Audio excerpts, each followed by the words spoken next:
কেকটার photo post করে আমি কিন্তু জিজ্ঞাসা করেছিলাম যে এটা কার জন্য তৈরি হয়েছে। তো হ্যালো এভরিওয়ান, আমি তিতলা মিটল গাছা নিয়ে দামদাম এয়ারপোর্ট থেকে একটা ছোট্ট হোম বেকারি চালাই। আর তোমরা যদি কখনো আমার কাছে কেকের অর্ডার করতে চাও তাহলে কিন্তু স্ক্রিনে দেওয়া নম্বরে যোগাযোগ করতে পারো, অথবা ইনস্টা বা ফেসবুকে কিন্তু আমাকে ডিএম করে নিতে পারো। আমার কাছে যখন এই সিম্পল ডিজাইনের কেকগুলো আসে তখন কিন্তু আমি অনেকটাই হ্যাপি হয়ে যাই, কারণ আমার সবথেকে বেশি ভালো লাগে সিম্পল ডিজাইনের কেকগুলো করতে। আর এই কেকটা কিন্তু আমার রিপিটেড কাস্টমারই আমার কাছে অর্ডার করেছিল তার বাবার বার্থডের জন্য। আর এই কেকটা ছিল ইনসাইড ফ্লেভার চকলেট, আর এটা 1/2 পাউন্ডের ওপরে ছিল। তো আমাকে যেমন রেফারেন্স পিকচারটা দিয়েছে আমি তেমনভাবেই এটাকে চেষ্টা করেছি বানানোর।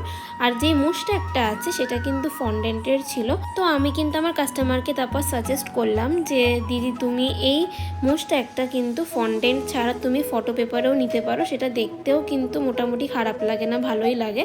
তো ফাইনাল আউটকামটা কিন্তু অনেকই গ্রেট ছিল, মানে আমার অনেকই ডিসেন্ট লেগেছে। তো তোমাদের কেমন লাগলো কেকটা আমায় কমেন্ট করে অবশ্যই জানাবে। তো দেখা হচ্ছে নেক্সট ভিডিওতে। আর ভিডিওটা ভালো লেগে থাকলে একটা লাইক করে